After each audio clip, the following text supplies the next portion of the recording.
The dust clouds rise thick over Broken Ridge Ranch as another cowboy hits the dirt hard. Thunder, a 2,000-pound black bull with scars covering his hide, stands victorious in the center of the arena.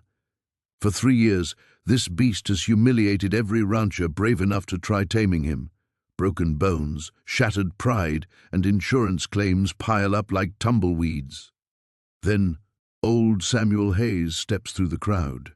The neighboring wheat farmer hasn't touched cattle in 20 years, not since the accident that destroyed his first ranch and killed his brother. His weathered hands shake slightly as he approaches the pen, but his eyes hold something the others missed: recognition.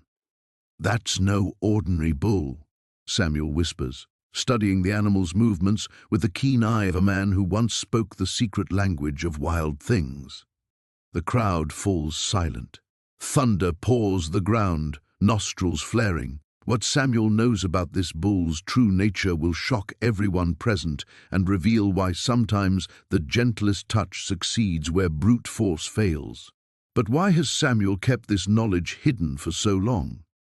Before we jump back in, tell us where you're tuning in from, and if this story touches you, make sure you're subscribed, because tomorrow I've saved something extra special for you. The Montana sun beats down mercilessly as rancher Jake Morrison pulls himself from the dirt, his left arm hanging at an unnatural angle. His face contorts in pain and humiliation as his ranch hands help him toward the waiting ambulance. That makes 7 cowboys Thunder has sent to the hospital this month alone. "Damn near killed me," Morrison gasps, casting a hateful glance back at the bull. "Something ain't right about that animal. No bull fights like that." Samuel Hayes watches from the fence line, his calloused fingers gripping the wooden rails until his knuckles turn white. The other spectators murmur agreement with Morrison's assessment, but Samuel knows they're seeing only half the truth. Thunder's movements aren't random acts of aggression. They're calculated, purposeful, almost human in their precision. The bull's massive head swivels towards Samuel, and for a moment their eyes lock across the dusty arena. In that instant, Samuel sees something that makes his blood run cold: intelligence, recognition, and beneath it all, a pain so deep it mirrors his own. "You know something about this beast, don't you, Hayes?" The voice belongs to cattle baron William Thornfield, whose Lazy T ranch spans half the county. Thornfield's steel-gray eyes bore into Samuel with the intensity of a man accustomed to getting answers. Around them, the crowd of ranchers, cowboys, and curious townsfolk lean in, waiting for Samuel's response. Samuel's throat feels dry as sandpaper. "I might." "Might?" Thornfield's voice rises above the ambient noise of the departing ambulance. "This bull has cost my operation alone over $50,000 in damages. If you know something that can help us handle this situation, you'd better speak up." The weight of 20 years of silence presses down on Samuel's shoulders. He thinks of his brother David, lying crushed beneath a bull not unlike Thunder in that blood-soaked arena so long ago. He thinks of the ranch he'd built with his bare hands, lost to medical bills and lawsuits. Most of all, he thinks of the promise he'd made to himself to never again involve himself with the dangerous dance between man and bull. But Thunder isn't just any bull. "I need to get closer," Samuel says quietly, his voice barely audible over the restless shuffling of the crowd. "Closer?" Thornfield's foreman, a grizzled cowboy named Pete Rawlings, spits tobacco juice into the dirt. "That thing just sent Morrison to the emergency room. And you want to get closer? You been drinking, farmer?" Samuel ignores the mocking tone and approaches the gate. Thunder has retreated to the far side of the arena, his massive frame silhouetted against the backdrop of the Big Sky Mountains. The bull's breathing appears labored, and Samuel notices something the others have missed: a slight favoring of the left rear leg. "He's injured," Samuel observes, more to himself than to the crowd. "Injured or not, that beast is a menace," Thornfield declares. "I'm calling Sheriff Brennan. This has gone on long enough. We need to put that animal down before it kills someone." "No." The word escapes Samuel's lips with more force than he intended. Every head turns toward him, and he feels the weight of their collective stare. "You can't kill him." "Can't?" Thornfield's face reddens. Watch me." Samuel's mind races. He knows what he must do, but the cost of revealing the truth will unearth secrets he's spent 2 decades burying. Yet as he watches Thunder's labored movements, sees the pain hidden beneath the bull's fierce exterior, he realizes some truths refuse to stay buried forever. The bull lets out a low, mournful bellow that echoes across the ranch. To the crowd, it sounds like the cry of a savage beast. But Samuel hears something different, something that breaks his heart and makes his decision inevitable. He knows exactly who Thunder really is. The sun had barely crested the Absaroka Mountains when Samuel Rourke's boots hit the floorboards of his modest farmhouse. Sleep had eluded him through the night, his mind churning with thoughts of the creature that had torn through the Brennan Ranch like divine retribution. He'd heard the stories before, wild bulls turning savage, terrorizing communities until brave cowboys brought them down. But something about this one felt different, wrong. Samuel walked to his kitchen window and stared across the valley where smoke still drifted from the Brennan property. In the growing light, he could make out the distant figures of men on horseback, circling like vultures, assessing the damage. He knew most of those men. Good cowboys, skilled with rope and rifle.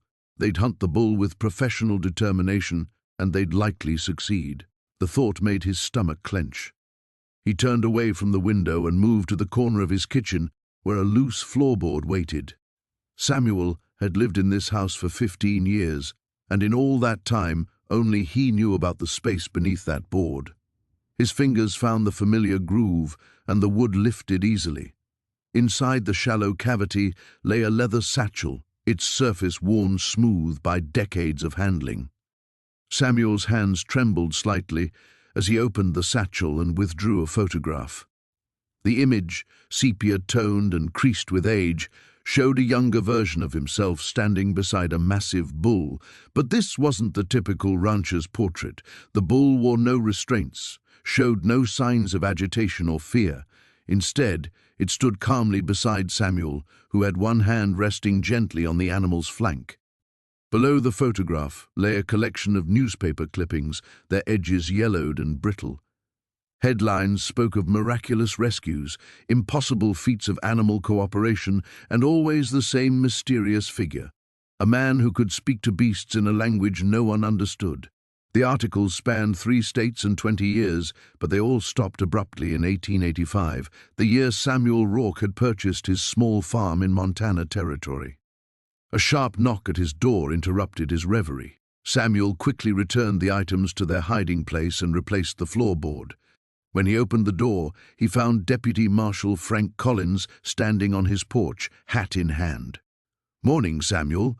Sorry to disturb you so early. No trouble, Frank Coffee?" "That'd be kind of you." Collins stepped inside, his eyes automatically scanning the sparse but tidy interior. "I expect you heard about the trouble at the Brennan place." Samuel busied himself with the coffee pot, keeping his voice neutral. "Hard to miss all that commotion. Anyone hurt badly?" "Tommy Brennan's got a busted arm and some ribs that'll ache for a month, but he'll live. The bull put 3 men in Doc Henderson's care before it disappeared into the timber." Collins accepted the steaming cup Samuel offered. "Thing is, we're organizing a hunting party. Could use every able-bodied man we can muster." "I'm no hunter, Frank. You know that. I know you keep to yourself, but this beast threatens the whole community. It's already cost the Brennans half their herd, and God knows how much in property damage. If it decides to visit other ranches," Collins let the implication hang in the air. Samuel stared into his coffee, seeing not the dark liquid, but the gentle eyes of the bull in his photograph. "What makes you so sure it'll attack again?" "Wild animals don't just stop being wild, Samuel. Once they get a taste for destruction, for hurting humans, there's only one way to stop them." Collins drained his cup and stood. "We're meeting at the Brennan Ranch at noon. Sheriff's bringing his best tracking dogs from Helena. This'll all be over by sunset." After Collins left, Samuel sat alone in his kitchen, listening to the familiar sounds of morning, birds calling, wind through the cottonwoods, the distant lowing of cattle. Normal sounds from a normal world where wild bulls were hunted and killed, and men like Samuel Rourke lived quiet lives growing wheat and corn. But Samuel knew the truth that would destroy that normalcy forever. He'd seen the tracks at the Brennan Ranch, recognized the distinctive gait pattern that others would dismiss as unremarkable. More importantly, he'd noticed what the cowboys hadn't: the careful way the destruction had been limited to property, how the bull had avoided seriously injuring the men who tried to stop it. This wasn't mindless rage or wild animal instinct. This was intelligence, purpose, and unless Samuel was very much mistaken, it was also a cry for help. He returned to the loose floorboard one more time, this time retrieving a set of items the newspapers had never mentioned: a leather halter, worn soft with use, and a small wooden whistle carved with symbols that predated any European settlement in Montana Territory. Samuel Rourke had spent 15 years hiding from his past, but the past had finally found him. As he tucked the items into his jacket pocket, he made a decision that would either save the bull or get him killed trying. The hunting party would have to wait. The morning sun cast long shadows across the rocking M Ranch as Samuel Hayes picked his way through the devastation. Splintered fence posts jutted from the earth like broken bones, and the metal corral gates lay twisted into impossible shapes. The destruction stretched for nearly a quarter-mile, a path of fury that seemed almost deliberate in its thoroughness. "Ain't never seen nothing like it," muttered Tom Crawford, the ranch foreman, as he kicked at a mangled water trough. "That bull went through here like a damn locomotive." Samuel knelt beside a hoofprint in the soft earth, running his fingers along its edges. The print was massive, easily twice the size of any domestic bull he'd ever seen, but it was the depth that troubled him. The beast had to weigh close to 3,000 pounds to leave such an impression. "Mr. Hayes?" A young cowboy named Billy approached hesitantly, his hat clutched in his hands. "Sheriff wants to see you up at the house." Samuel nodded and made his way toward the main house, where Sheriff Morrison stood on the front porch with ranch owner Marcus Webb. The sheriff's weathered face was grim as he watched Samuel approach. "Hayes," Morrison called out, "heard you were asking questions about the bull yesterday." "Just curious about what's got everyone so spooked," Samuel replied, keeping his voice level. Webb stepped forward, his expensive boots clicking against the wooden porch. "Spooked? That monster cost me 12 head of cattle and damn near killed 2 of my men. This isn't about being spooked.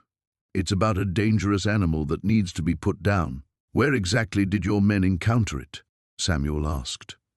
"North pasture, near Devil's Canyon," Webb said.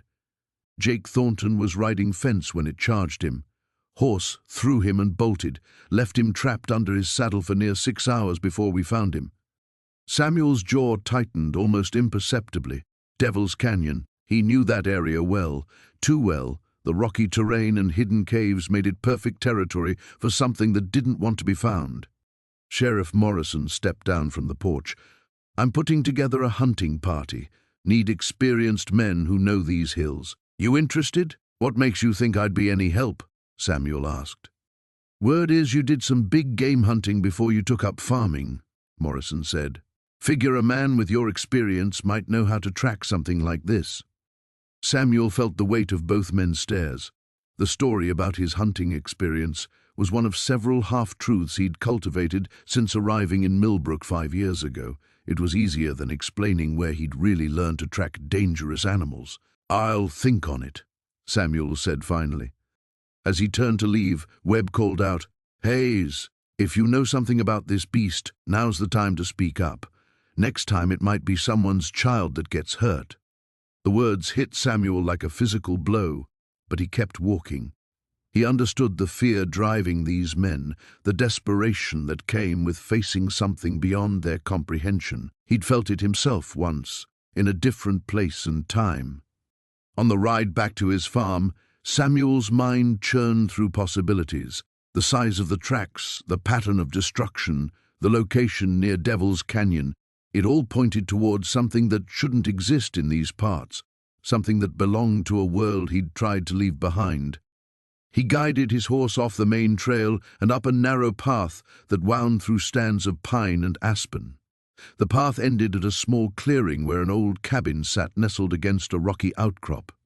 Samuel had discovered the abandoned structure years ago and sometimes came here when he needed to think. Inside the cabin, dust motes danced in shafts of sunlight that filtered through gaps in the wooden walls. Samuel moved to the far corner where loose floorboards concealed a metal box. His hands trembled slightly as he lifted the lid. The contents represented another life entirely. Maps of remote regions across the American West, each marked with locations where ordinary people had reported encounters with extraordinary things. A leather journal filled with detailed observations written in his careful handwriting, and wrapped in oiled cloth, a Sharps rifle with specialized ammunition, bullets designed for quarry that conventional weapons couldn't stop. Samuel lifted out a particular map, one that showed the Montana Territory in remarkable detail. Red marks dotted the landscape, each representing a sighting or incident he'd investigated over the years. Most had turned out to be misidentification or outright fabrication, but some... His finger traced a route from Wyoming up through the Rockies, following a pattern of reported encounters that stretched back nearly a decade.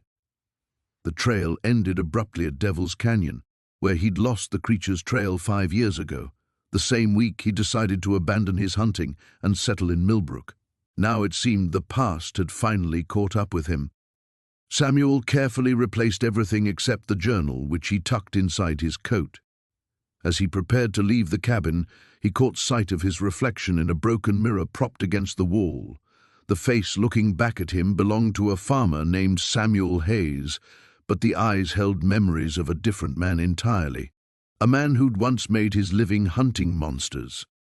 The storm clouds that had been gathering since dawn finally broke as Thomas Whitmore urged his horse toward the ravaged Henderson ranch. Rain pelted his weathered face, but he barely noticed. His mind was fixed on what lay ahead, what he'd have to face after 23 years of careful silence. The Henderson place looked like a battlefield. Fence posts jutted from the earth at impossible angles, their wire twisted into metallic knots. A water trough had been flipped completely over, its contents long since absorbed into the muddy ground. Thomas dismounted near the barn, noting the fresh gouges in the wooden walls, deep furrows that could only have been made by something massive and enraged. "Didn't expect to see you here, Whitmore." Thomas turned to find Sheriff Hayes emerging from the barn, his badge catching what little light penetrated the storm clouds. Behind him walked Doc Brennan, medical bag in hand, his usually neat clothes splattered with mud and something darker. "Heard about young Henderson," Thomas replied, tying his horse to what remained of a hitching post. "How is he?" Doc Brennan shook his head grimly. 3 broken ribs, punctured lung, and more bruises than I can count. That boy's lucky to be alive. Whatever hit him?" He paused, studying Thomas with curious eyes. "You spoke up mighty quick at the meeting yesterday. Most folks around here figured you for someone who minded his own business." Thomas felt the weight of their scrutiny. These men had known him for over 2 decades as nothing more than a quiet farmer who kept to himself, paid his debts, and never caused trouble. They had no idea what he'd been before arriving in Clearwater with nothing but a horse, some tools, and secrets he'd sworn to take to his grave. "Sometimes a man's business finds him whether he wants it to or not," Thomas said carefully. Sheriff Hayes stepped closer, rain dripping from the brim of his hat. "That's an interesting way to put it. You know, I've been sheriff here for 15 years, and I pride myself on knowing everyone in this county. But I realized yesterday that I don't know much about Thomas Whitmore beyond what I can see with my own eyes." The admission hung in the air between them. Thomas had always known this day might come, the day when his carefully constructed new life would collide with the ghosts of his past. He just hoped it would be under different circumstances. "What exactly are you asking, Sheriff?" "I'm asking if there's something you want to tell me about this bull. Something that might help us understand what we're dealing with." Through the rain, Thomas could see other men moving around the property. Ranch hands and neighbors surveying the damage, their voices low and worried. In the distance he spotted fresh tracks in the mud, each print the size of a dinner plate and pressed deep enough to hold rainwater. He'd seen tracks like these before, though it had been many years. The sight sent an unwelcome chill down his spine that had nothing to do with the cold rain soaking through his jacket. "I've been thinking about what folks have been saying," Thomas said slowly, "about this bull being something unnatural, something more than just an angry animal." Doc Brennan snorted. "Now don't tell me you're buying into that supernatural nonsense. I'm a man of science, Whitmore. What attacked Henderson was flesh and blood, nothing more." "Oh, I agree with you there, Doc. It's definitely flesh and blood." Thomas crouched down beside one of the massive tracks, studying its edges. "But that doesn't mean it's natural." Sheriff Hayes joined him, examining the print. "What do you mean?" Thomas stood, wiping mud from his hands. The moment of truth was approaching faster than he'd anticipated. Once he spoke the words forming in his mind, there would be no taking them back. His quiet life as a simple farmer would be over, and Thomas Whitmore would have to become someone he'd worked very hard to forget. "I mean, this bull wasn't born in any pasture around here. Those tracks, the way it fights, the pattern of its attacks." He paused, choosing his words carefully. "I think someone made this animal what it is." "Made it?" Doc Brennan's eyebrows shot up. "That's impossible. You can't just make an animal bigger or stronger or more aggressive than nature intended." Thomas met his gaze steadily. "You'd be surprised what men can do when they put their minds to it, especially men with the right knowledge and no conscience to speak of." Sheriff Hayes was studying him with renewed intensity. "You talk like you've seen something like this before." The rain continued to fall, each drop seeming to wash away another layer of the careful facade Thomas had maintained for over 2 decades. He thought of his small farm, his peaceful routine, the blessed anonymity he'd cultivated. All of it was about to disappear. "Because I have," he said quietly. "And if I'm right about what we're dealing with, then God help us all." The morning sun cast long shadows across the Hendricks ranch as Sarah finished treating the last of the injured horses. Her father's prize mare, Luna, bore deep gashes along her flank where the bull's horns had found their mark during yesterday's rampage. The animal's eyes still held traces of the wild terror she'd experienced, and Sarah found herself whispering soothing words as she applied the final bandage. "Easy, girl, you're safe now." But even as she spoke the words, Sarah wondered if they were true. The beast had attacked with a calculated fury that defied everything she knew about cattle behavior. Bulls were territorial, yes, and could be dangerous when threatened. But this creature seemed to harbor an almost personal vendetta against the ranching community. The sound of approaching hoofbeats drew her attention to the horizon. A lone rider approached slowly, deliberately, and as the figure drew closer, Sarah recognized the weathered face of Jacob Hayes. The quiet farmer rarely ventured onto neighboring properties, preferring the solitude of his modest spread near the river bottom. "Morning, Miss Hendricks," Jacob called out as he dismounted near the corral fence. His voice carried its usual gentle cadence, but Sarah noticed something different in his posture, a tension that hadn't been there during their brief encounters at the general store. "Mr. Hayes," Sarah stepped away from Luna, wiping her hands on her work apron. "What brings you out this way?" Jacob's weathered hands gripped his hat brim as he studied the injured horses. His pale blue eyes, usually soft with kindness, held an intensity that made Sarah's breath catch. "Heard about what happened yesterday. Wanted to see the damage for myself." "It was unlike anything we've ever seen," Sarah replied, watching Jacob's face carefully. The bull seemed to know exactly where to strike, how to cause the most chaos, almost like it was planned. Something flickered across Jacob's features, so quickly that Sarah almost missed it. Recognition, perhaps, or guilt.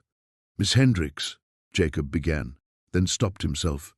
He approached Luna slowly, his movements careful and practiced. The mare, who had shied away from every other person who'd tried to examine her, stood perfectly still as Jacob extended his hand toward her injured flank. "That's impossible," Sarah breathed. Luna was notoriously skittish, even before yesterday's attack.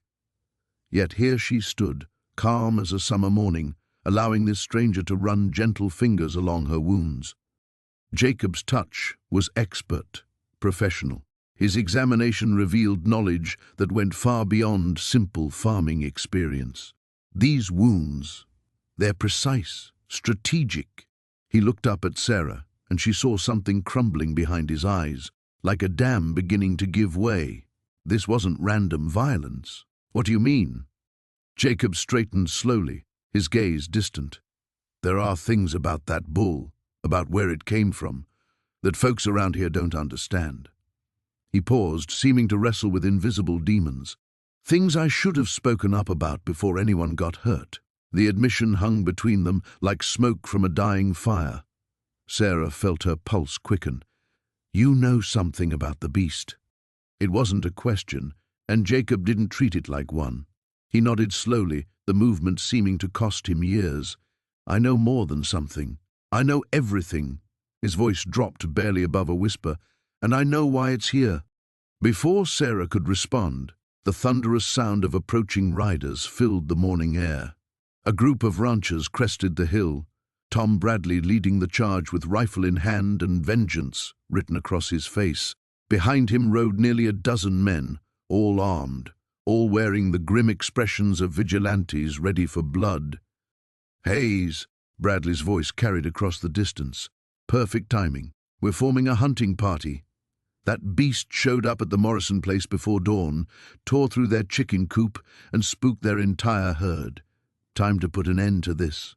Jacob's face went ashen. You can't hunt that bull. Like hell we can't, Bradley snapped as the group surrounded them. It's terrorized this community long enough. We're going to track it down and put it out of our misery. You don't understand. Jacob's voice carried an urgency that made several riders exchange glances. If you corner that animal, if you threaten it... He trailed off, his hands trembling slightly. What? Sarah demanded. If we threaten it, what? Jacob looked at the assembled riders, then back at Sarah. The internal struggle playing across his features seemed to reach its conclusion. When he spoke again, his voice carried the weight of confession. If you corner that bull, it won't just fight back. It'll remember, and it'll come for everyone who's ever wronged it, one by one, until there's nothing left of this valley but dust and bone. He met Bradley's skeptical stare, because that's exactly what it was trained to do. The silence that followed was deafening. The morning sun cast long shadows across the Whitmore ranch as Samuel stood at the edge of the pasture, his weathered hands gripping a worn leather journal. The other men had gathered behind him, ranchers, cowboys, and townspeople who'd lost sleep and livestock to the beast they called Diablo. Their faces showed the strain of weeks spent looking over their shoulders, jumping at every sound that might herald the bull's return. You all think you know what we're dealing with, Samuel said, his voice carrying across the assembled crowd. But you don't, not even close. Jacob Whitmore stepped forward, his arm still in a sling from his encounter with the bull. Then tell us, Sam, what aren't we seeing? Samuel opened the journal, its pages yellowed with age. The writing inside was cramped and urgent, filled with sketches and notes that seemed to chronicle something far more complex than simple cattle rustling or wild animal behavior. 23 years ago, I worked for a man named Cornelius Blackwood, rich industrialist from back east who had big plans for Montana, wanted to create the perfect ranch, the perfect herd. The wind picked up, rustling through the grass as Samuel turned a page.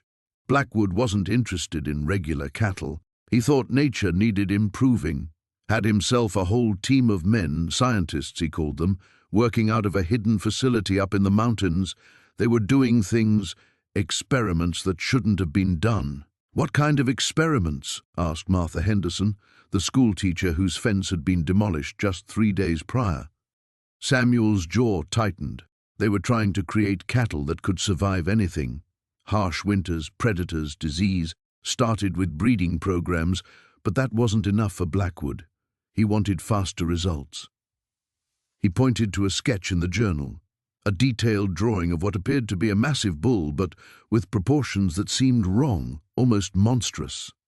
They were using chemicals, injections, things I didn't understand.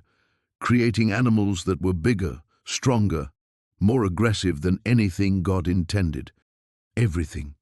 Samuel's voice dropped to almost a whisper. Because one of their experiments got loose, a bull they'd been working on for months. It killed 2 of their handlers and disappeared into the wilderness. That was the night I left Blackwood's operation and never looked back. The crowd murmured uneasily. Jacob shook his head. Even if that's true, no bull lives 23 years. You're talking about something that would be ancient by now. Samuel met his gaze steadily. Would it? What if those experiments changed more than just size and strength? What if they changed how long the animal could live? He flipped to another page, revealing a map marked with locations throughout the Montana Territory. Red X's dotted the landscape, each one accompanied by a date. I've been tracking incidents for years. Unexplained cattle deaths, destroyed property, cowboys talking about a bull that seemed too big, too smart, too mean to be natural. Every few years, something would happen that matched the pattern. Why didn't you say something before? Morrison demanded. Because I hoped I was wrong. Because I thought maybe it had died or moved on or... Samuel closed the journal. Because I was scared. Blackwood wasn't just some eccentric rich man. He had connections, power. Men who crossed him had a way of disappearing. Thomas Pike, who'd been silent until now, stepped forward. Let's say you're right about all this. What exactly are you suggesting we do? We can't fight some kind of, whatever this thing is, with the same methods we'd use on a normal bull. Samuel reached into his coat and pulled out something wrapped in oiled cloth. As he unwrapped it, the metal gleamed in the morning light, a large caliber rifle unlike anything most of them had seen. This is a Sharps, 50 to 110, elephant gun, designed for the biggest game in Africa. I've been saving it for 23 years, hoping I'd never need to use it. You mean to hunt this thing down yourself? Jacob asked. I mean to end what I helped start. Samuel's voice carried a weight of old guilt and fresh determination. But I can't do it alone. This isn't going to be like tracking a normal animal. If I'm right about what we're dealing with, it's smarter than any bull has a right to be. It's been surviving out there for over 2 decades, learning, adapting. The crowd exchanged nervous glances. The idea of hunting something that might be more than just an oversized bull was unsettling enough, but the thought that it possessed an unnatural intelligence made it truly frightening. There's something else, Samuel added, his expression growing darker. The pattern of attacks has been escalating, more frequent, more violent. I think it's not just randomly striking anymore. He looked around at their faces, seeing his own fear reflected back at him. I think it's hunting us now. The morning sun cast long shadows across the Elkhorn Valley as Samuel Thorne made his way toward the weathered barn where the town meeting had been called. His worn boots crunched against the frost-covered grass, each step deliberate and measured. The familiar weight of responsibility pressed against his shoulders, heavier now than it had been in 15 years.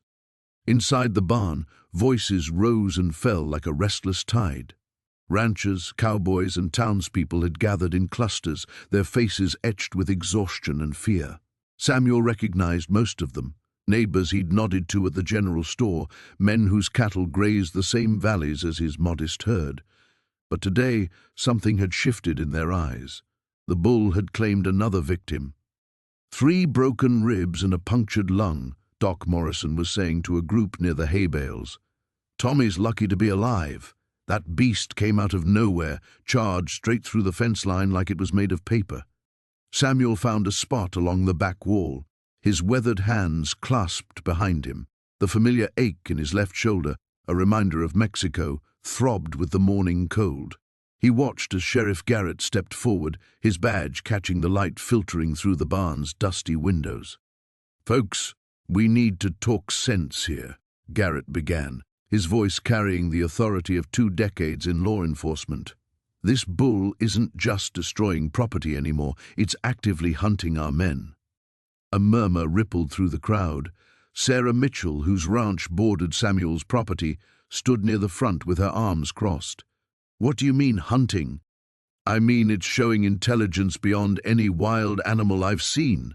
Garrett replied. Yesterday's attack wasn't random. Tommy was riding the perimeter, same route he's taken for months. The bull was waiting. It positioned itself downwind, used the terrain for cover, then struck when Tommy was most vulnerable. Samuel's jaw tightened. He'd seen that kind of tactical thinking before, but never in an animal. The pieces of the puzzle were forming a picture he didn't want to believe. "It's the devil himself," muttered old Pete Hawkins, spitting tobacco juice into a coffee can. "Mark my words, that beast ain't natural." "Natural or not, it's got to be stopped," declared Marcus Holloway, the largest rancher in 3 counties. His expensive boots and pressed shirt marked him as a man unaccustomed to barn meetings, but the bull had made equals of them all. "I'm offering $500 to any man who brings me proof that creature is dead." The barn erupted in excited chatter.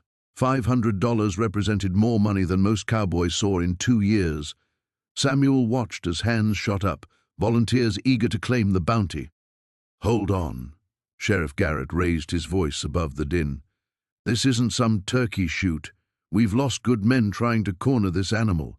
Anyone goes after it needs to understand what they're facing." "What are we facing exactly?" The voice belonged to Daniel Cross, a young rancher who'd inherited his father's spread the previous winter. "Every story I hear makes it sound bigger and meaner than the last." Samuel had been asking himself the same question for days. The descriptions varied, but certain details remained consistent.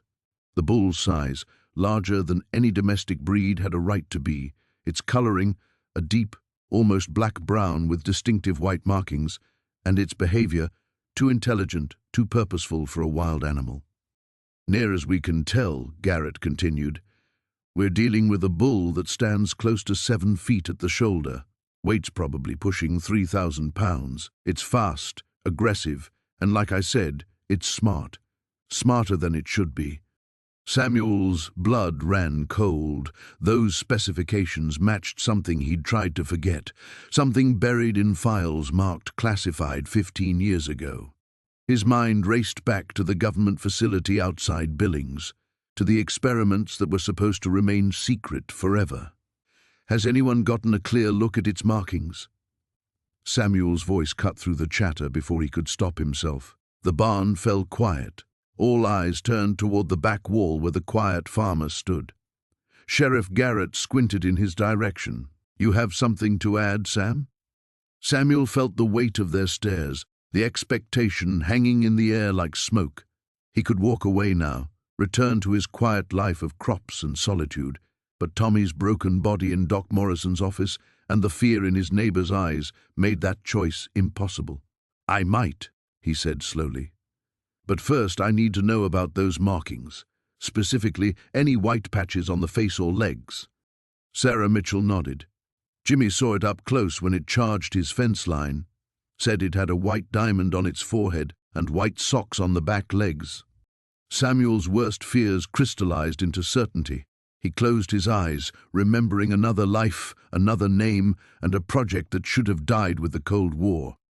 The morning sun cast long shadows across the Hendricks ranch as Thomas stood in the center of the corral, his weathered hands resting on the top rail.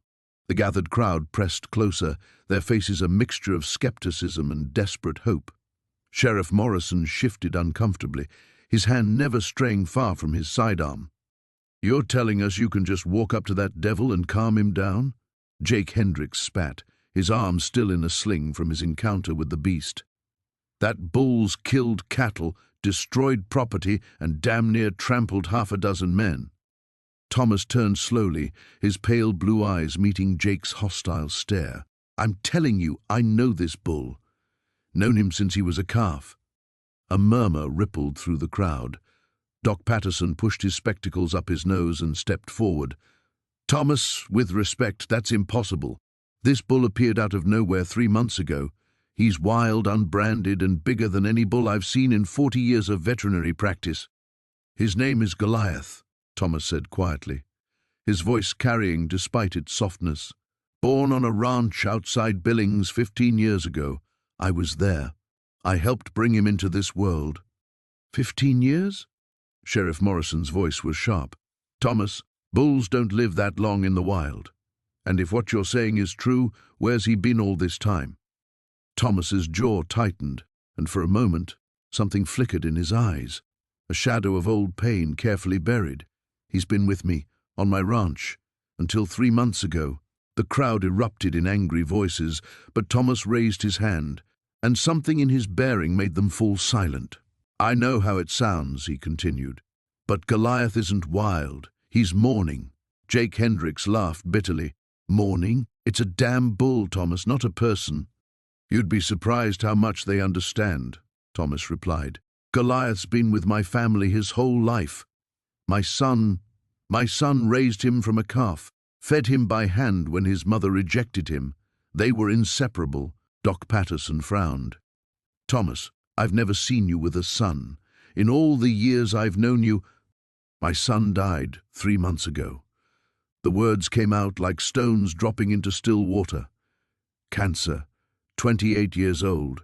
Goliath was with him at the end. Animals know when someone's dying.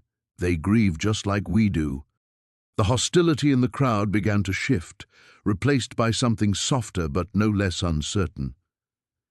Mary Hendricks stepped forward, her voice gentle. Thomas, I'm sorry for your loss, but if this bull was yours, why didn't you say something sooner? Thomas looked down at his hands, the calloused fingers that had worked soil and tended animals for decades. Because I thought I could handle it myself. After David died, Goliath wouldn't eat, wouldn't settle. He'd stand by the fence line where David used to sit with him, bellowing for hours. One morning I went out to feed him, and he was gone.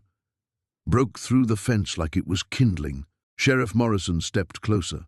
And you just let him run wild, knowing what he might do? I looked for him. Thomas's voice carried an edge of defensive anger. Rode out every day for weeks. But a bull that size, when he doesn't want to be found. He shrugged helplessly. I figured he'd wander off, maybe find a herd to join. I never thought he'd stay in the area, never thought he'd go crazy and start terrorizing folks. Jake finished harshly. He's not crazy, Thomas said firmly. He's lost.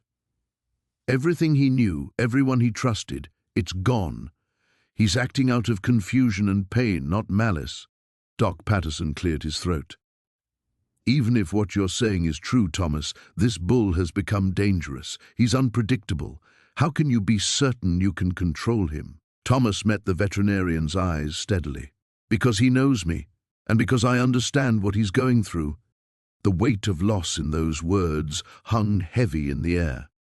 Several of the ranchers shifted uncomfortably, remembering their own griefs, their own desperate moments. So, what are you proposing? Sheriff Morrison asked finally.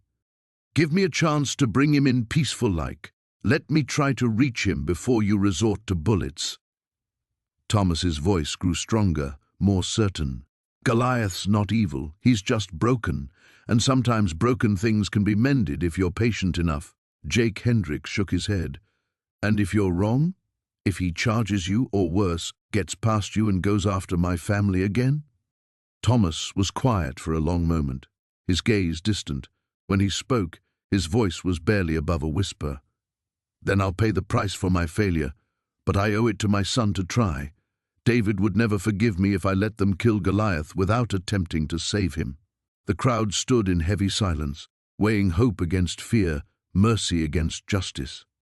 The morning air carried the scent of pine and dew as Thomas led his horse through the narrow canyon pass, following tracks that seemed impossibly large in the soft earth. Behind him rode Sheriff Hawkins, Deputy Mills, and 3 of the most experienced trackers in the territory. None of them spoke, but Thomas could feel their eyes boring into his back with every step. He'd insisted on leading the hunt, claiming knowledge of the bull's patterns that he couldn't possibly possess, unless the whispered rumors about his past held more truth than anyone dared believe. The tracks they followed weren't random. They formed a deliberate path that wound deeper into the untamed wilderness where few men ventured. "Hold up," Thomas called softly, raising his hand. His horse snorted nervously as he dismounted, kneeling beside a patch of disturbed ground. The others watched him trace the massive hoofprints with his weathered fingers, noting details that escaped their trained eyes.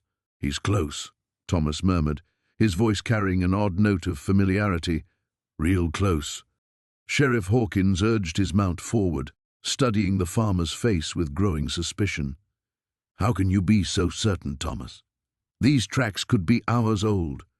Thomas stood slowly, brushing dirt from his knees.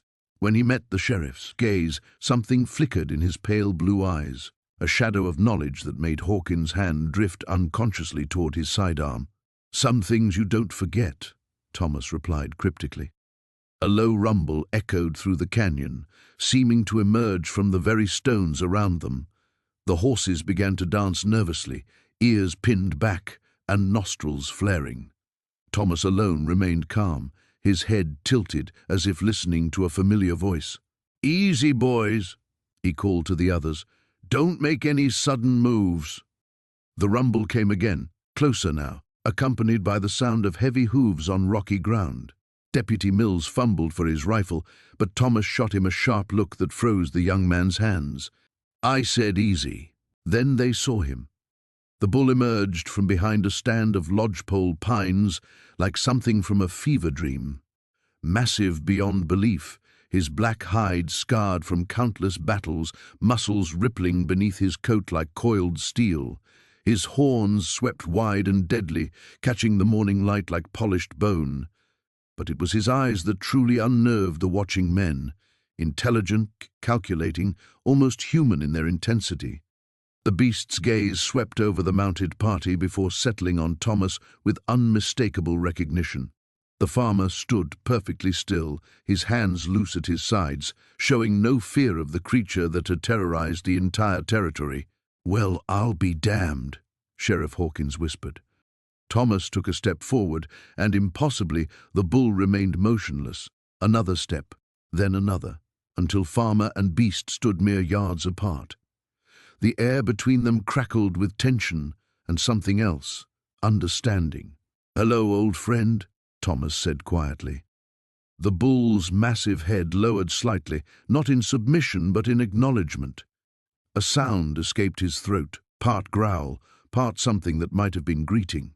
Behind Thomas, one of the horses whinnied in terror and bolted, its rider fighting to maintain control. "Jesus Christ," Deputy Mills breathed. "He knows that thing." Thomas reached into his coat pocket, moving slowly and deliberately. The watching men tensed, expecting a weapon, but his hand emerged holding something that glinted in the sunlight, a small metal object that he held out toward the bull. The creature's massive head moved closer, nostrils flaring as he caught a familiar scent. The metal object, a brass bell, the men realized, chimed softly in Thomas's palm. "I never forgot you either," Thomas murmured. "But this has to stop, you know it does." The bull's eyes seemed to cloud with something approaching sadness. He stepped back, shaking his great head as if arguing with the farmer's words. The bell chimed again as Thomas moved closer.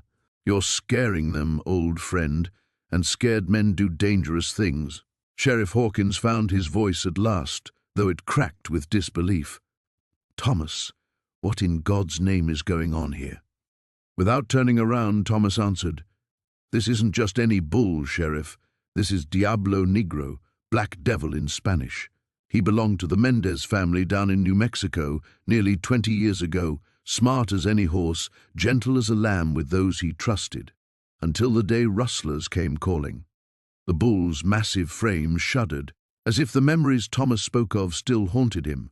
A low moan escaped his throat, filled with an anguish that seemed almost human. "They killed his family, Sheriff. Every last one of them, including young Maria Mendez, who raised him from a calf. And they tried to take him, too." Thomas's voice hardened. "That's when I first met him, when I helped him escape those murdering bastards, when I promised him he'd never wear another man's brand." The brass bell continued to chime softly in the mountain air, a sound that seemed to reach into the very soul of the massive creature before them. The morning sun cast long shadows across the Hartwell ranch as Samuel knelt beside the massive hoofprints in the mud. His weathered fingers traced the edges of the tracks, feeling the depth and weight behind each impression. The bull had been here less than 6 hours ago, judging by the moisture still seeping into the deepest parts of the prints. "Biggest damn tracks I ever seen," muttered Jake Hartwell, standing behind Samuel with his arms crossed. "And look at this fence." He gestured toward the twisted metal posts and shredded barbed wire. "Went through it like tissue paper." Samuel stood slowly, his joints protesting after years of farm work. The destruction was worse than he'd expected. 3 prize heifers lay dead in the pasture, their necks snapped clean. The barn door hung off its hinges, and feed scattered everywhere told the story of the bull's rampage through Hartwell's winter stores. "Where were you when it happened?" Samuel asked. "Holed up in the house with my rifle," Jake admitted, shame coloring his voice. "Heard the commotion around midnight, but by the time I got outside, all I could see was this massive shadow disappearing into the tree line. Thing moved like a ghost." Samuel nodded, following the trail of destruction toward the woods. Something nagged at him about the attack pattern. The bull had targeted specific areas: the breeding stock, the feed stores, the water tank. It wasn't random destruction. There was intelligence behind it. As they reached the forest edge, Samuel stopped. Carved deep into the bark of an old pine tree were fresh gouges, too high for any normal bull to reach. The marks were deliberate, almost like territorial markings. He'd seen similar signs before, long ago, in a place he tried hard not to remember. "Jake, I need you to gather every rancher who's been hit," Samuel said quietly. "Tell them to meet at the old Miller place tonight at sunset, and tell them to bring their best rope and their courage. You got a plan?" Samuel stared into the dark trees where the trail disappeared. "Maybe. But first I need to know exactly what we're dealing with." That afternoon, Samuel rode his old mare deep into the mountains, following paths he hadn't traveled in 20 years. The terrain grew rougher as he climbed, and memories he'd buried began surfacing like bones after a flood. He found what he was looking for in a hidden valley 3 miles from town, a place the locals called Devil's Hollow. The grass was trampled flat in a perfect circle, and the smell of musk and rage hung heavy in the air. This was where the bull rested between its raids. But it was the cave opening at the far end of the valley that made Samuel's blood run cold. He'd seen that cave before, and he knew what lay inside. 23 years ago, he'd helped wall it up after the incident that drove him away from his work with the territorial government. The stones had been moved aside recently, pushed out from within. Samuel dismounted and approached the cave mouth with trembling hands. His lantern flickered as he peered into the darkness, and the smell that emerged made him gag. It wasn't just animal musk. It was something else, something that shouldn't exist. Deep in the shadows, he could make out shapes that confirmed his worst fears, old bones but not cattle bones. Some were human, and scattered among them were the remains of old equipment, rusted instruments he recognized from his days working with the government research station. A low rumble echoed from somewhere in the cave's depths, and Samuel backed away quickly. The bull wasn't here now, but it would return. They always returned to their nest. As he rode back toward town, Samuel's mind raced through possibilities he'd hoped never to consider again. The government experiments had been shut down for good reason. The things they'd tried to create in those hidden laboratories had been abominations, failures that turned violent and had to be destroyed. All except one that had escaped. By the time Samuel reached the Miller place, a dozen ranchers had gathered in the abandoned farmyard. Their faces were grim, and most carried rifles despite his instructions to bring rope. These were desperate men who'd lost everything to an enemy they couldn't understand. "Boys," Samuel began, his voice steady despite the turmoil in his chest, "what I'm about to tell you is going to sound impossible, but I need you to listen because your lives depend on it." He looked around the circle of weathered faces, seeing his own fear reflected in their eyes. That bull isn't just any animal. It's something that was made, not born. And the reason it's so smart, so vicious, so impossible to track, Samuel paused, knowing that his next words would change everything. It's because it used to be human. The silence that followed was broken only by the wind whistling through the abandoned buildings and the distant sound of something large moving through the trees. The morning sun cast long shadows across the makeshift corral as Thomas stood at the gate, his weathered hands gripping the wooden rails. Inside, Goliath moved with surprising grace for such a massive creature, his black coat gleaming in the golden light. The bull's eyes, once wild with fury, now held something different, a wariness tinged with what almost looked like recognition. Sarah approached cautiously, her notebook clutched against her chest.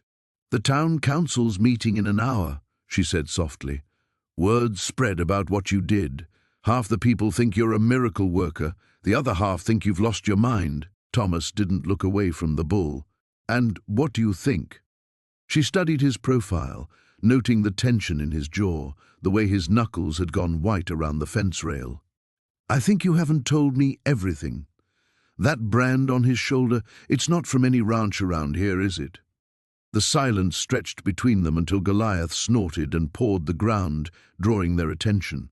The bull had moved closer to the fence, his massive head lowered, as if listening to their conversation. "His name wasn't always Goliath," Thomas finally said. "I called him Thunder once. Raised him from a calf after his mother died in a blizzard down in Wyoming. This was 15 years ago now." Sarah's pen hovered over her notebook. "You mean—" A memory flickered across Thomas's face as he watched the bull. He could open gates, figure out puzzles, even seem to understand when you talked to him.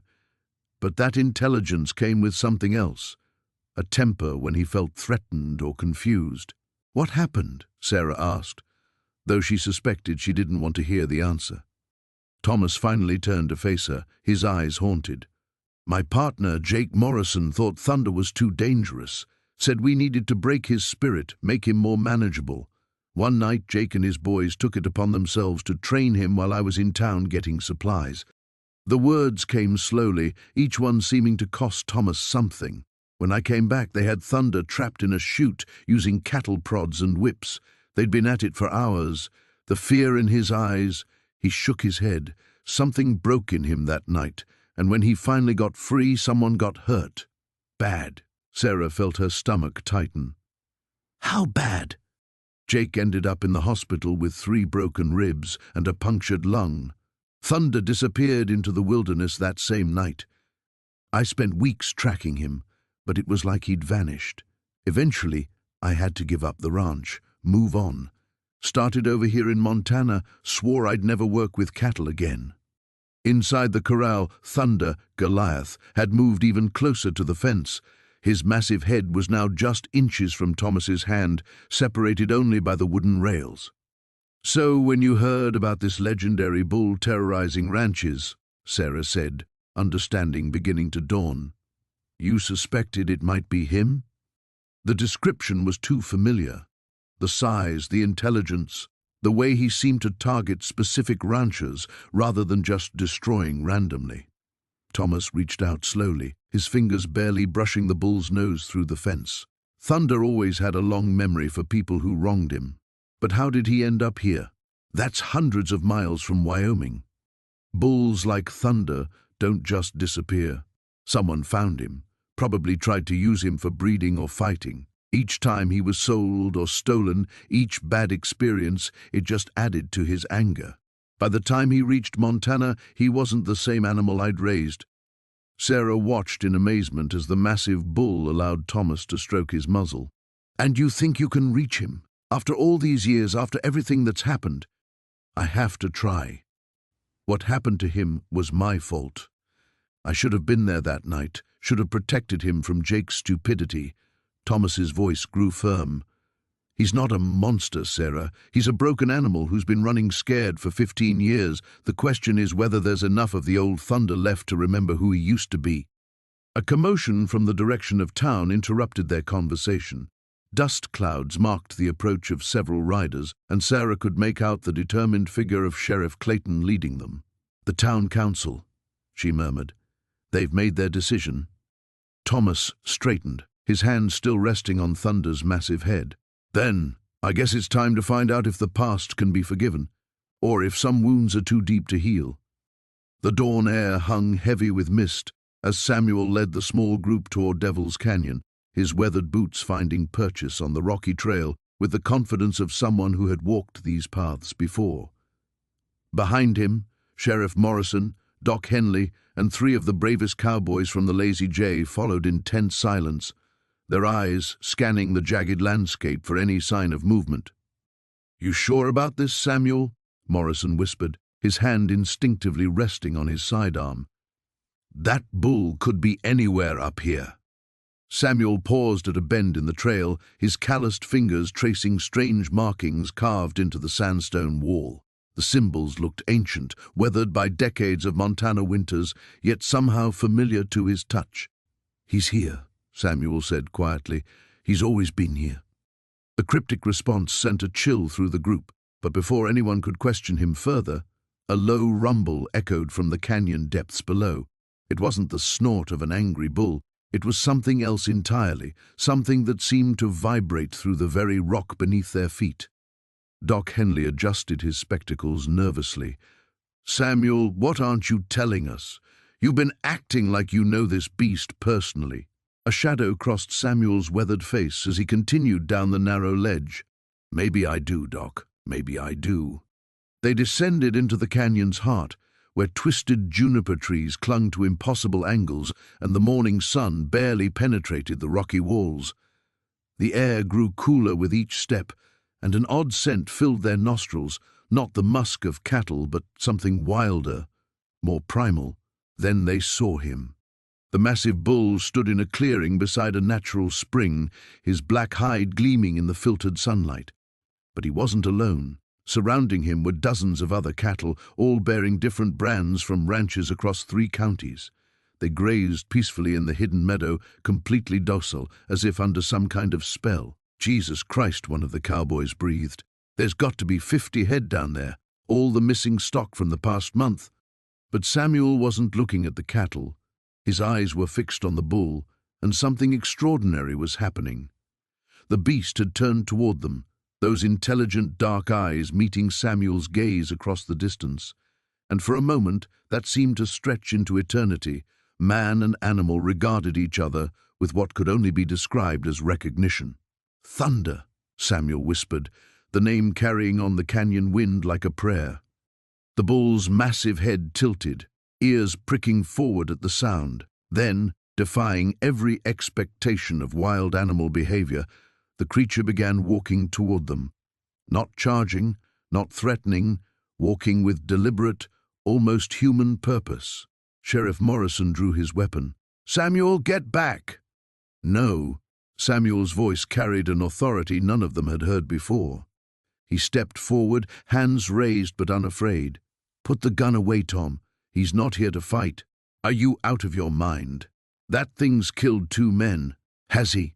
Samuel's question hung in the air like smoke. "Has he really?" As the bull approached, details became clearer. Scars crisscrossed his hide, old wounds that spoke of countless battles. But around his massive neck hung something that made Doc Henley gasp in astonishment, a collar of braided leather and silver, weathered but unmistakably crafted by human hands.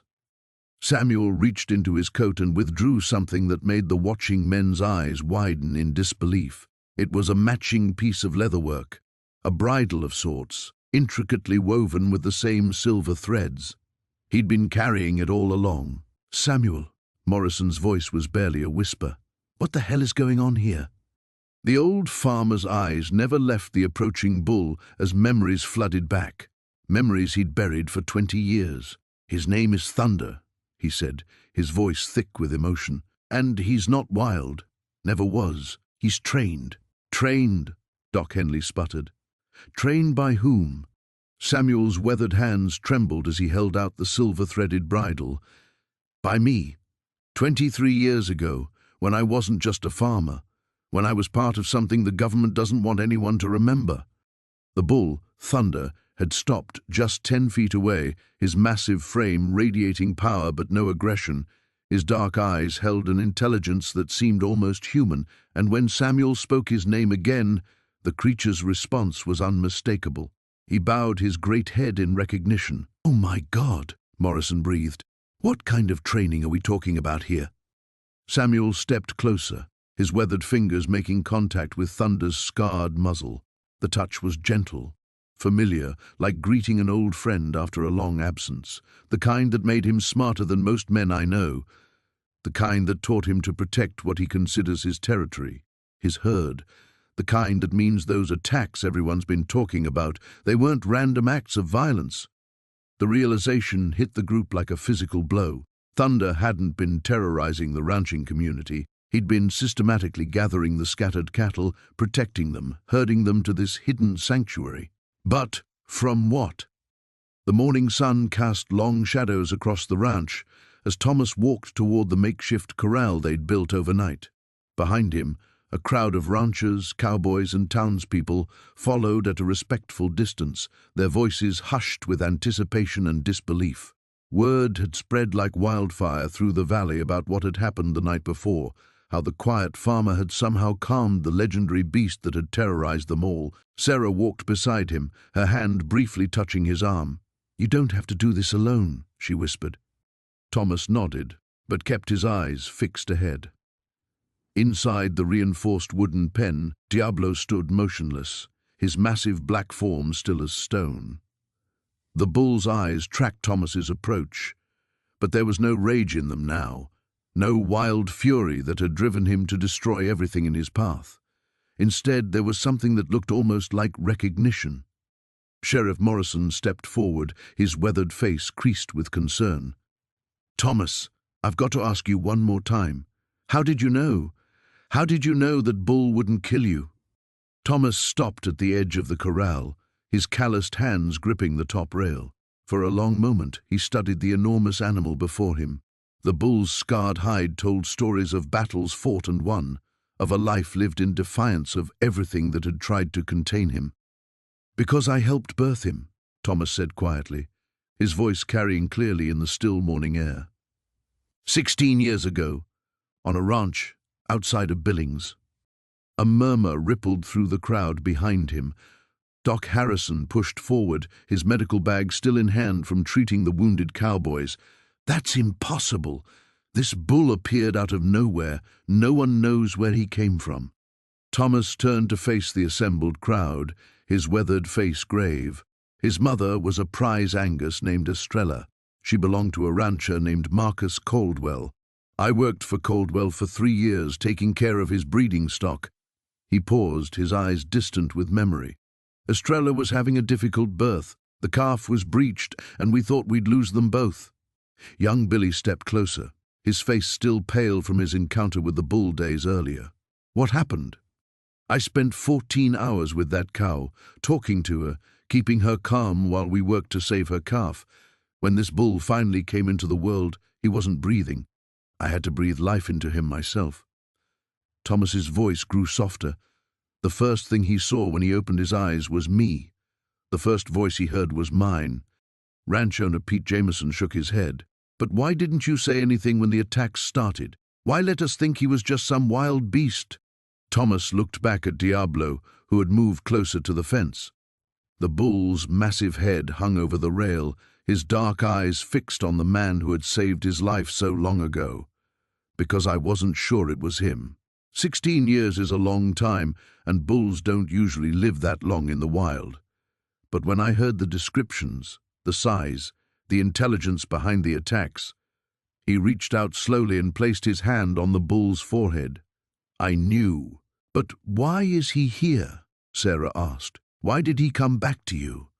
The pain in Thomas's eyes was evident as he continued to stroke the bull's massive head.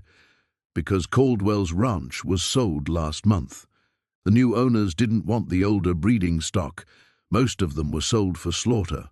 His voice cracked slightly. "Diablo escaped before they could load him on the truck. He's been searching for something familiar, something safe." Dr. Harrison stepped forward, his scientific mind struggling with the implications. "The intelligence he's shown, the way he seemed to be testing us rather than just destroying randomly. He was looking for you." "Animals remember kindness," Thomas said simply. They remember the people who helped them when they were vulnerable. Diablo has been alone for months, confused and frightened, striking out at anyone who tried to control him because he didn't trust them. Sheriff Morrison removed his hat and ran a hand through his grey hair. So what happens now? We can't just let him roam free. He's caused too much damage, hurt too many people. Thomas was quiet for a long moment, his hands still resting on the bull's forehead. Diablo made a low, rumbling sound.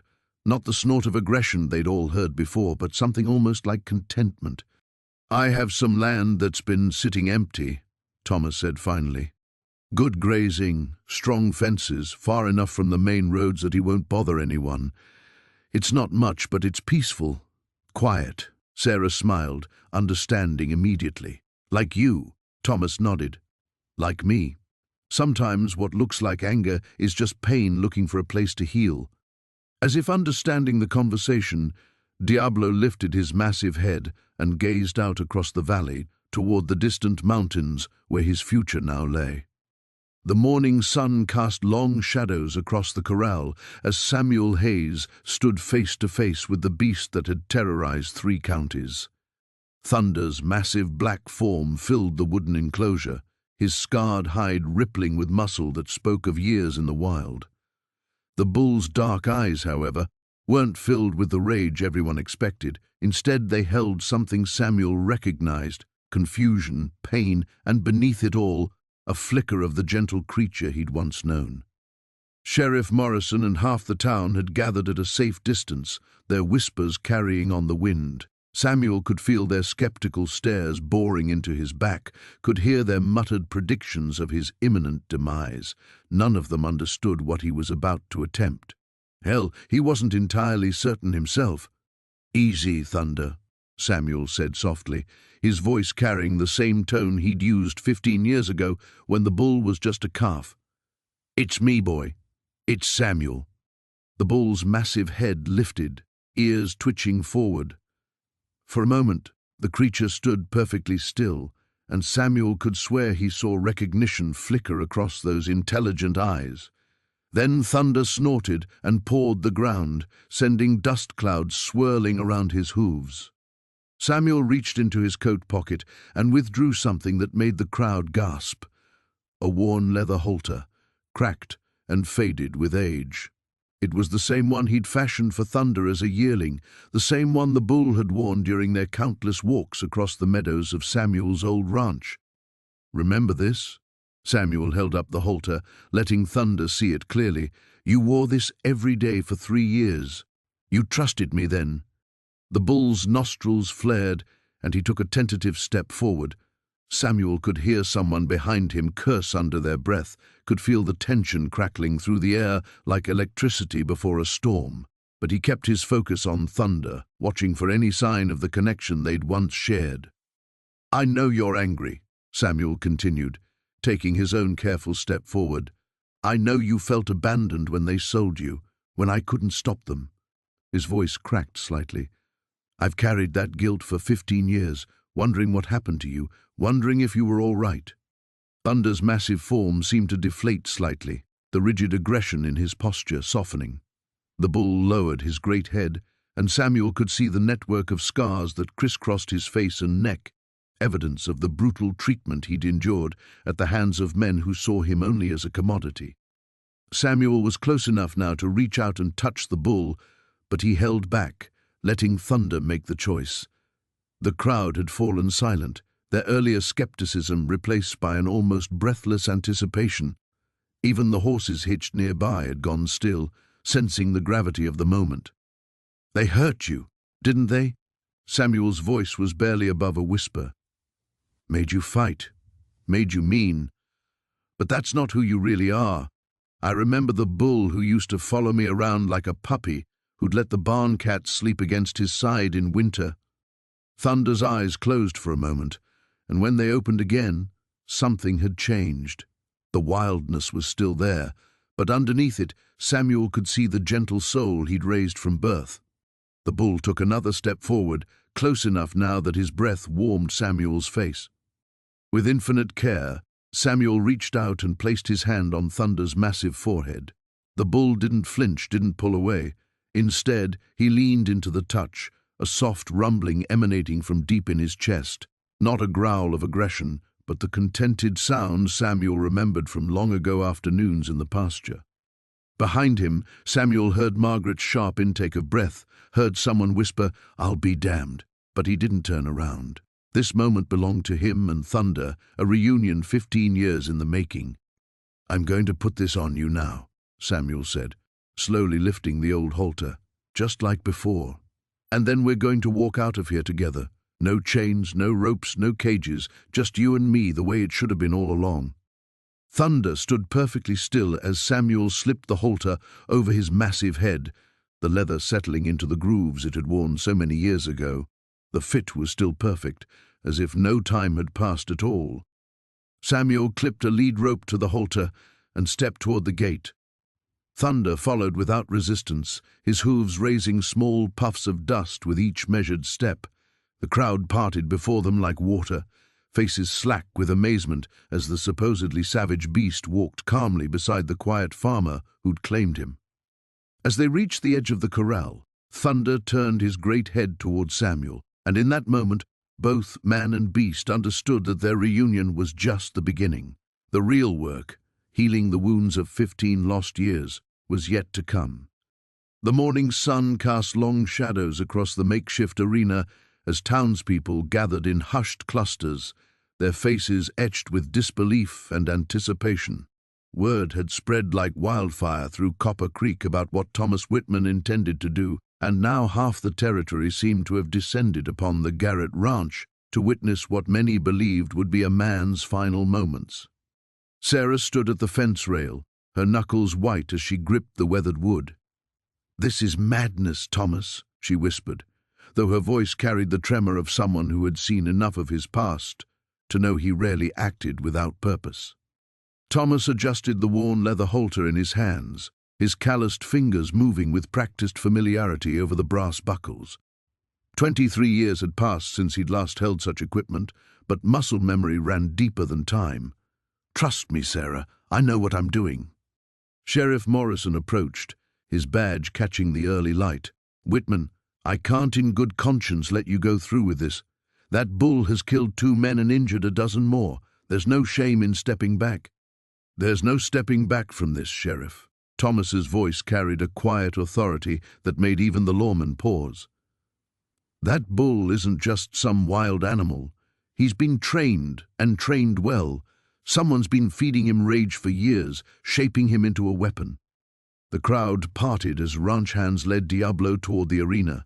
The massive black bull moved with deadly grace, his red eyes scanning the assembled faces with an intelligence that sent chills through the onlookers. Scars crisscrossed his hide like a roadmap of violence, and when he snorted, steam rose from his nostrils in the cool morning air. "Jesus Christ," muttered Doc Henderson, who'd positioned himself near the gate with his medical bag. "Look at the size of him." Diablo stood nearly 6 feet at the shoulder, his muscled frame rippling beneath the scarred hide. When his gaze found Thomas, the bull went perfectly still, and for a moment the entire gathering held its breath. Thomas stepped into the arena, closing the gate behind him with deliberate calm. The crowd pressed closer to the rails, some covering their eyes, others unable to look away. Sarah felt her heart hammering against her ribs as she watched the man she'd grown to care for walk steadily toward certain death. "Easy, boy," Thomas murmured, his voice carrying across the silent arena. "I know what they did to you. I know how they broke you." Diablo's massive head lowered, and he pawed the ground, sending up clouds of dust. But instead of charging, he remained motionless, as if something in Thomas's voice had triggered a long-buried memory.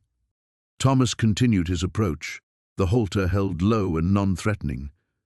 "You remember, don't you? Before the pain, before they taught you to hate. You remember when touch meant kindness, when human voices meant safety."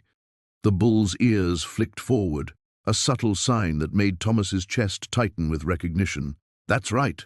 You do remember. They tried to steal that from you, but they couldn't erase it completely." Mayor Hutchinson leaned toward Sheriff Morrison. "What's he doing? Why isn't the bull attacking?" Morrison shook his head. his hand resting on his sidearm. "Damned if I know, but I've got 2 men with rifles positioned just in case." Thomas was now within striking distance, close enough that one sweep of those massive horns could end his life instantly. But instead of aggression, he sensed something else in the bull's posture, a trembling that spoke of internal conflict rather than rage. "They used spurs on you, didn't they?" Thomas's voice was barely above a whisper now. "Hot irons and whips. They fed you pain until you forgot what gentleness felt like. But I can see it in your eyes. The real you is still in there, fighting to get out." Slowly, Thomas extended his hand toward the bull's scarred muzzle. The crowd gasped collectively, certain they were about to witness a man's destruction. But Diablo didn't strike.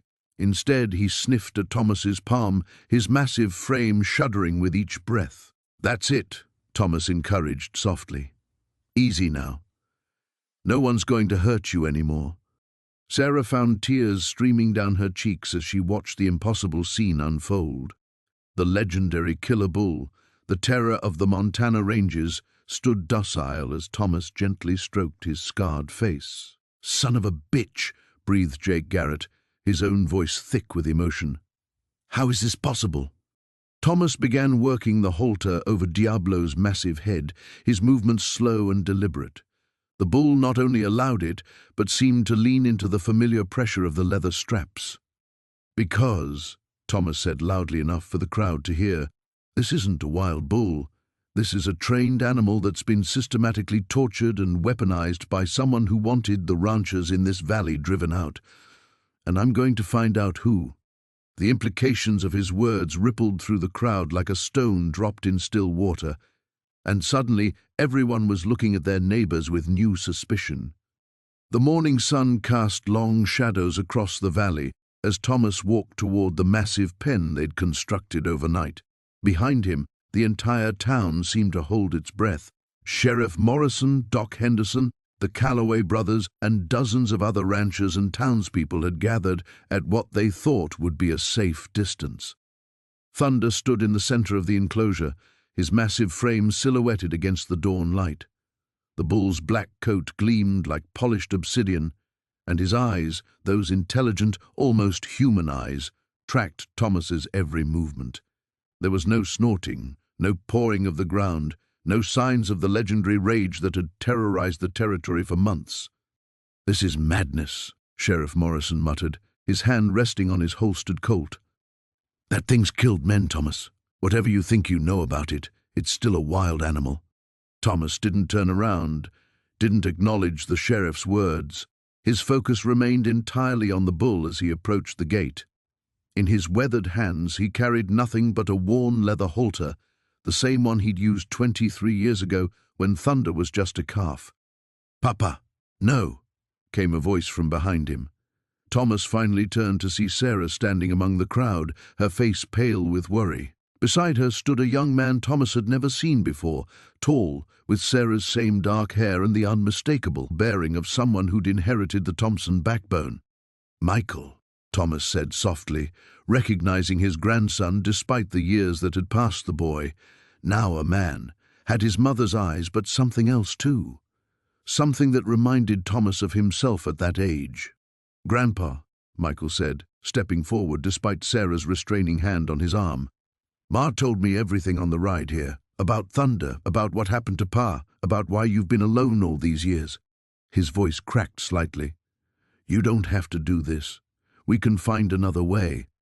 Thomas felt something shift in his chest, a loosening of the iron bands that had held his heart captive for so long. "Son," he said, and the word felt foreign on his tongue. "Some things can't be fixed with bullets or ropes or running away. Sometimes you have to face what you've done and make it right." He turned back to the pen, but Sarah's voice stopped him. "Thomas, wait." She moved closer, and he could see tears tracking down her cheeks. "I was wrong about everything, about blaming you, about keeping Michael away, Thunder going wild. It wasn't your fault. It was grief, pure and simple. We all grieved, but he lost his partner." Thomas's throat tightened. "I should have seen it, should have known what losing James would do to him." "And what about what losing James did to you?" Sarah's voice was barely above a whisper. "You've been punishing yourself for 23 years for something that was never your fault." The crowd had fallen silent, watching this family drama unfold with the same intensity they'd previously reserved for the legendary beast. Even Thunder seemed to be listening, his great head raised, ears pricked forward. Thomas looked at his daughter, really looked at her. For the first time in years he saw James in the set of her jaw, but he also saw himself in her stubborn determination. And standing beside her was Michael, a bridge between past and future that Thomas had never allowed himself to hope for. "Maybe," Thomas said quietly, "it's time to stop punishing all of us." He unlatched the gate and stepped into the pen.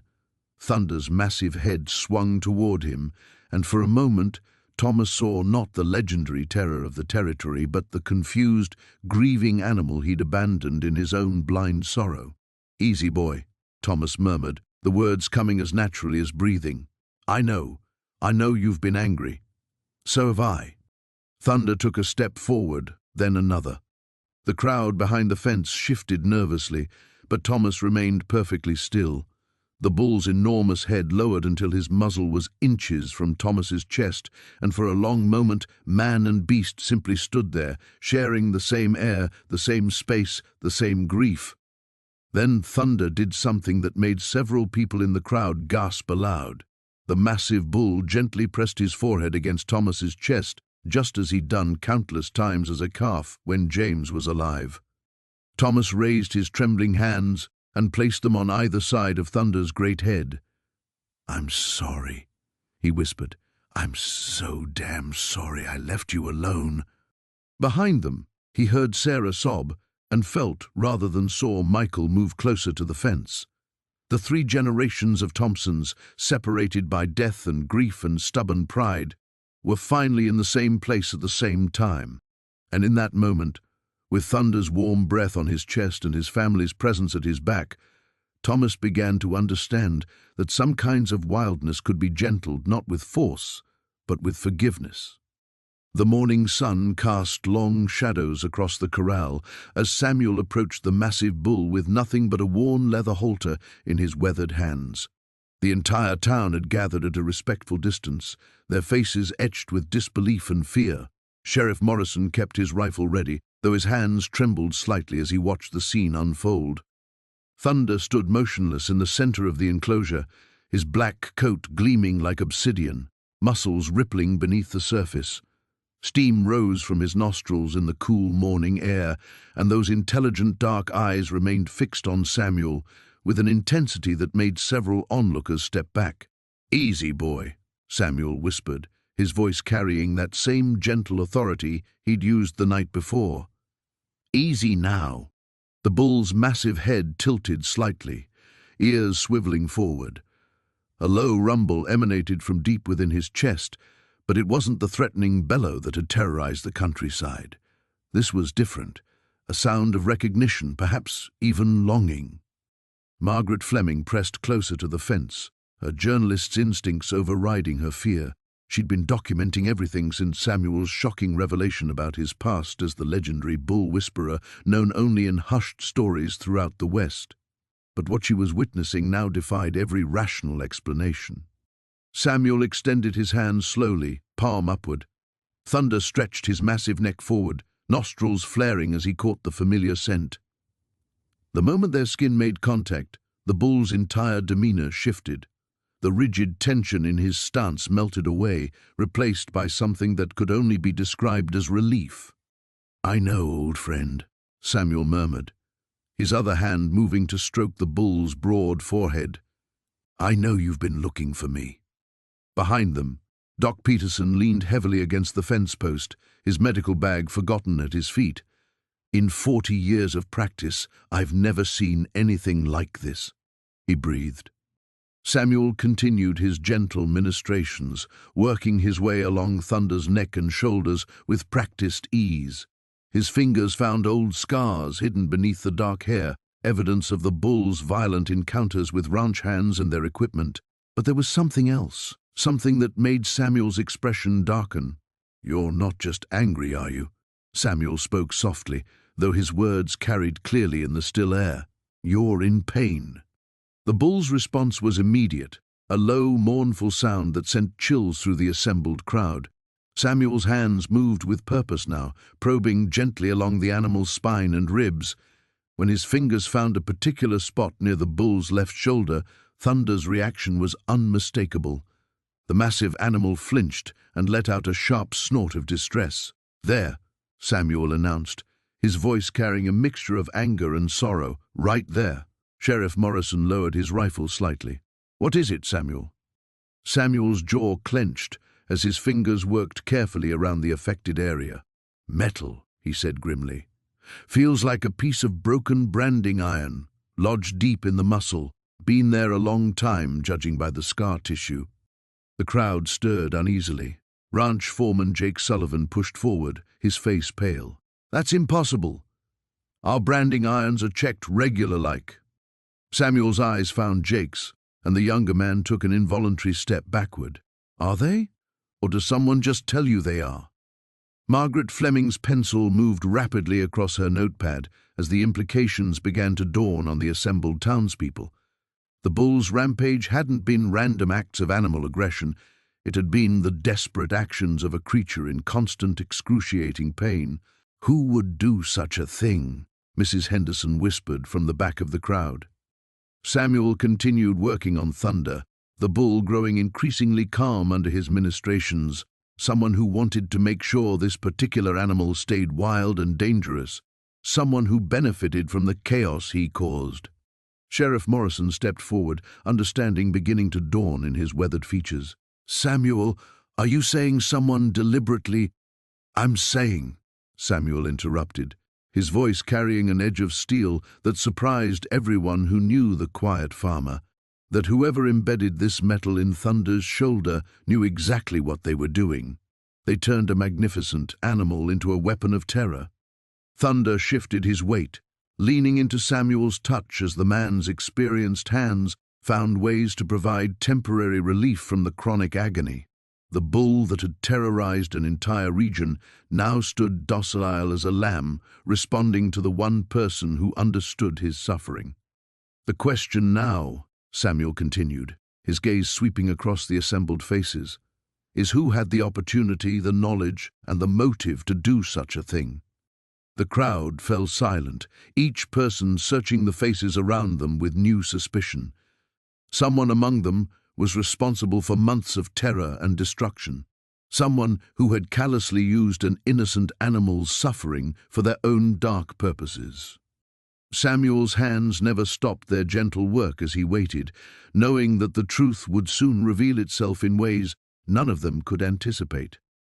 The morning sun cast long shadows across the valley as Thomas walked alone toward the meadow where Titan waited. Behind him, the entire town had gathered, ranchers, cowboys, shopkeepers, and children, all maintaining a respectful distance as they watched the quiet farmer approach the legendary beast that had terrorized their community for months. Titan stood magnificent and still, his massive black form silhouetted against the golden grass. The bull's eyes, once wild with pain and rage, now held a different quality, recognition, perhaps even relief. Thomas moved slowly, each step deliberate, his weathered hands empty of rope or weapon. "Easy, old friend," Thomas murmured, his voice carrying across the silent meadow. "I know it hurts. I know you've been trying to tell us something." The crowd held its collective breath as Thomas reached into his jacket pocket, withdrawing not a gun or tranquilizer, but a small, worn photograph. He held it up where Titan could see it, a picture of a younger Thomas standing beside a prize bull at a county fair, both man and beast wearing blue ribbons. "You remember me now, don't you, Thunder?" Thomas said softly, using the bull's original name. "Before they changed your name to Titan, before they sent you away to that breeding facility that cared more about profits than your well-being." Sheriff Morrison stepped forward from the crowd, confusion evident on his face. "Thomas, what are you talking about? That bull came from the Mackenzie Ranch." Thomas never took his eyes off Titan as he spoke. "No, Jim, he came from my farm 5 years ago, The Mackenzies bought him from the livestock dealer who took him from me when I couldn't pay my debts after Sarah died." His voice cracked slightly. "They pumped him full of hormones, kept him in cramped conditions, used him until he broke, body and spirit." The revelation rippled through the crowd in whispers and gasps. Margaret Chen, the veterinarian, pushed closer. "The scarring, the aggressive behavior, it all makes sense now. He's been systematically abused." Thomas continued his approach, now only 20 feet from the massive bull. Titan's head lowered, and for a moment everyone thought he might charge. Instead, the beast made a low, mournful sound that seemed to echo across the valley. "I raised him from a calf," Thomas continued, his voice growing stronger. "Bottle-fed him when his mother rejected him. He was gentle as a lamb, smart as any dog. When the bank came for my farm, they said I could keep the house and a few acres if I sold everything else. I thought he'd have a better life somewhere else." Thomas's hands trembled as he lowered the photograph. "I was wrong." Young Billy Mackenzie broke from the crowd, tears streaming down his face. "Dad didn't know. The dealer said he was from good breeding stock, nothing about him being mistreated." Thomas nodded without turning around. "I know, son. Your father's not to blame. None of us knew what that facility was doing to these animals until it was too late." Now only 10 feet separated Thomas from Titan. The bull's breathing had calmed, and his massive head tilted slightly, as if studying the man before him. Thomas slowly extended his hand, palm up, just as he had done countless times years ago. "I failed you, Thunder. I let them take you, and you've been trying to come home ever since. All this destruction, all this chaos. You were looking for me, weren't you?" As if in response, Titan took a step forward, then another. The crowd gasped, and several people started to retreat, but Sheriff Morrison held up his hand, sensing something extraordinary was about to happen. The great bull lowered his massive head until it nearly touched Thomas's outstretched hand. For a long moment, they stood frozen in time, the broken farmer and the tortured beast, two souls finding each other again after years of separation and pain.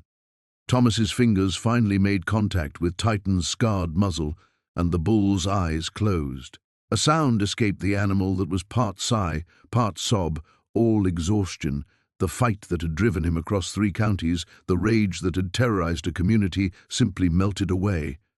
"I can't fix what they did to you," Thomas whispered, his other hand now stroking the bull's massive neck. "But I can give you peace. I can give you home." Dr. Chen approached carefully, her medical bag in hand. "Thomas, with proper care, medication for the pain, good food and shelter." "No more cages," Thomas said firmly. "No more breeding schedules or artificial insemination or hormone treatments.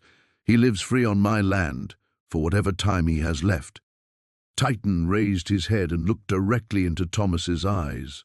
In that gaze was forgiveness, gratitude, and something that looked remarkably like love.